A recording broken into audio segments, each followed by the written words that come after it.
నెల్లూరు జిల్లా ఇందుకూరుపేట మండలం auto stand వద్ద సిఐటియు కార్మికుల ఆధ్వర్యంలో మేడే కార్యక్రమాలు ఘనంగా నిర్వహించారు. ఈ కార్యక్రమానికి ముఖ్య అతిథులుగా నెల్లూరు జిల్లా ఆటో కార్మిక సంఘం ప్రధాన కార్యదర్శి సురేష్ విచ్చేసి ఎర్ర జెండాను ఆవిష్కరించారు. ఈ సందర్భంగా ఆటో కార్మికులు మజ్జిగ చలివేంద్రాన్ని ఏర్పాటు చేసి ప్రజలకు అందించారు. అనంతరం సురేష్ మాట్లాడుతూ ఎంతో మంది ప్రాణత్యాగానికి గుర్తుగా మేడే వేడుకలు నిర్వహించడం జరుగుతుందన్నారు. కార్మికుల పోరాట ఫలితమే చట్టాలు ఆచరణలో ఉన్నాయన్నారు. కార్మికుల పోరాటాలతో కార్మిక చట్టాలను ఎన్నో పొందుతున్నామన్నారు. కేంద్ర ప్రభుత్వ విధానాలతో కార్మికులు నేడు చితికిపోయారన్నారు. కార్మిక హక్కులను కేంద్ర ప్రభుత్వం కాలరాస్తుందన్నారు. కార్మికుల హక్కులను కాపాడేందుకు లేబర్ కోడ్స్ ను రద్దు చేసేందుకు ఈ నెల 20వ తేదీన కార్మికులంతా కలిసి సార్వత్రిక సమ్మె చేస్తున్నామన్నారు. కార్యక్రమంలో సిఐటియు మండల అధ్యక్షులు చాన్బాషా, దయాసాగర్, మనోహర్, నాయుడు తదితరులు పాల్గొన్నారు.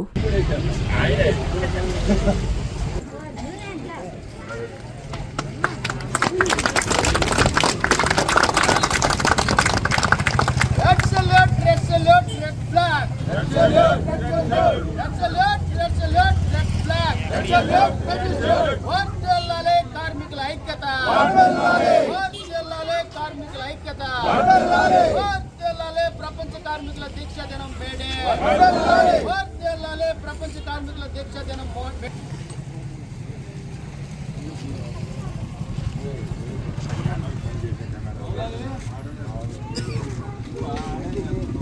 20వ తేదీ జరిగే దేశవ్యాప్త సార్వత్రిక సమ్మెను రద్దు చేయాలి. 4 లేబర్ కోడ్లను అమలు చేయాలి. కార్మిక చట్టాలను కొనసాగించాలి.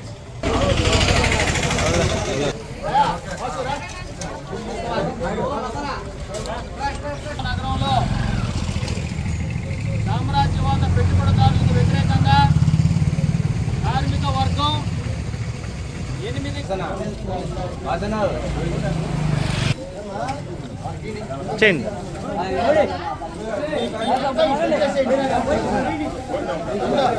అప్పట్లో పెట్టుబడిదారులు వాళ్ళ యొక్క లాభాల కోసం కార్మికులకి రెస్ట్ లేకుండా 12 గంటలు, 14 గంటలు, 18 గంటలు, 24 గంటలు కూడా పనిచేయించుకొని కట్టు బానిసలుగా కార్మిక వర్గాన్ని చేసి ఎటువంటి వేతనాలు చాలీచాలైనటువంటి కూలీతో చాలీచాలైనటువంటి ఆకలితో అర్ధాకలతో పనిచేయించుకునేటటువంటి పరిస్థితి గతంలో ఉండింది.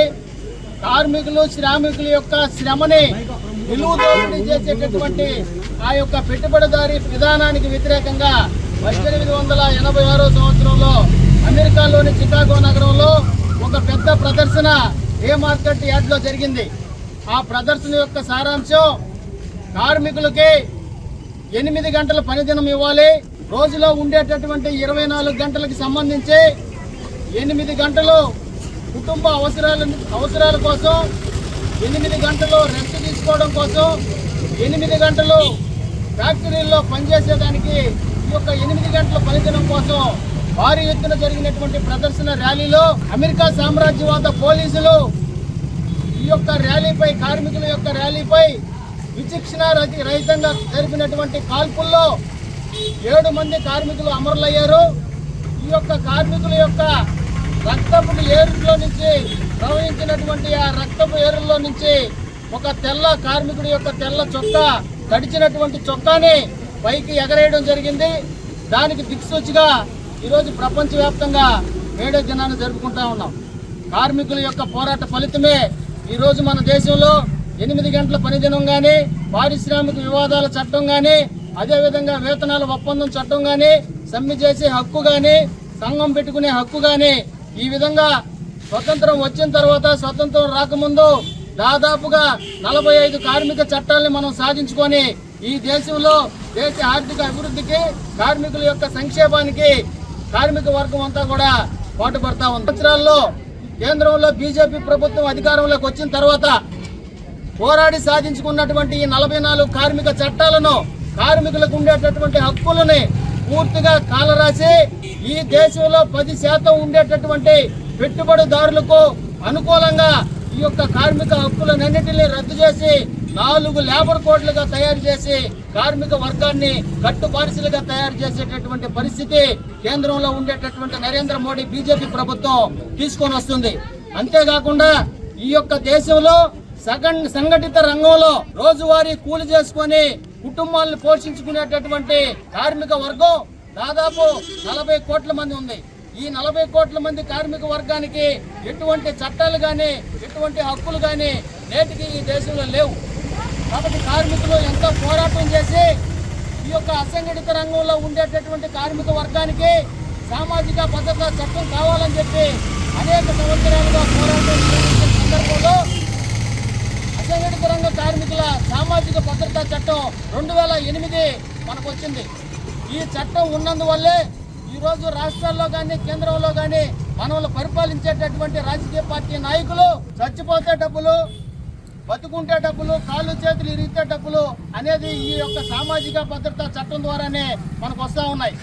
ఈ లేబర్ కోడ్లు కానీ అమలైతే మనకు ఉండేటటువంటి ఈ యొక్క సామాజిక భద్రతా చట్టం కూడా తీసేసేటటువంటి ప్రమాదం ఉంది. కాబట్టి ఈ యొక్క కార్మిక హక్కుల్ని కాపాడుకోవడానికి లేబర్ కోడ్లను రద్దు చేయడానికి ఈ నెల 20వ తేదీ దేశవ్యాప్తంగా కార్మిక వర్గం అంతా కూడా దేశవ్యాప్త సార్వత్రిక సమ్మెలోకి పోతా ఉన్నారు. ప్రధానంగా పాత కార్మిక చట్టాలని అమలు చేయాలి, పెట్టుబడిదారులకు అనుకూలమైనటువంటి లేబర్ కోడ్లను రద్దు చేయాలి, అసంఘటిత రంగంలో ఉండేటటువంటి కార్మిక వర్గానికి సామాజిక భద్రతా చట్టం అమలు చేయాలి.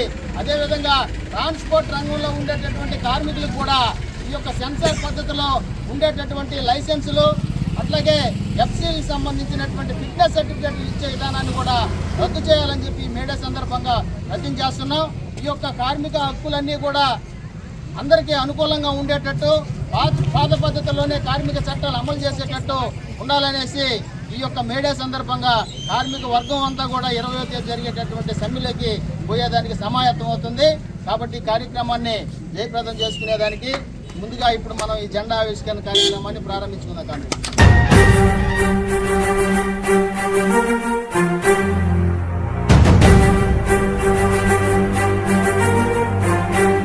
పేదల గుండె చప్పుడు మా చంద్రన్నకు స్వాగతం సుస్వాగతం. మన రాష్ట్ర ముఖ్యమంత్రి వర్యులు మాన్యశ్రీ నారా చంద్రబాబు నాయుడు గారు మే 1న ఆత్మకూరులో పెన్షన్ల పంపిణీ, పలు అభివృద్ధి కార్యక్రమాలకు శ్రీకారం చుట్టి ప్రజావేదికలో పాల్గొనేందుకు విచ్చేస్తున్న సందర్భంగా ఇదే మా స్వాగత సుమాంజలి. రామాయపట్నం పోర్టు వద్ద బీపీసీఎల్ చే 96,000 కోట్ల green field refinery, petrochemical complex, IFFCO Kisan SEZ లో పరిశ్రమలు, కోవూరు షుగర్ ఫ్యాక్టరీ భూముల్లో కొత్త పరిశ్రమలు, నెల్లూరులో 100 పడకల ESI hospital, Midhani, Damavaram airport, కందుకూరులో khadi skill development centre, Bitragunta local shed, పాటూరులో చేనేత క్లస్టర్, ఫిషింగ్ జెట్టీల ఏర్పాటుకు ఎంతో సహకరిస్తున్న అమరావతి రూపశిల్పి మాన్యశ్రీ నారా చంద్రబాబు నాయుడుకు స్వాగతం సుస్వాగతం. ఇట్లు వేమిరెడ్డి ప్రభాకర్ రెడ్డి, నెల్లూరు పార్లమెంట్ సభ్యులు, వేమిరెడ్డి ప్రశాంతి రెడ్డి, కోవూరు శాసనసభ్యురాలు మరియు టీటీడీ బోర్డు సభ్యురాలు.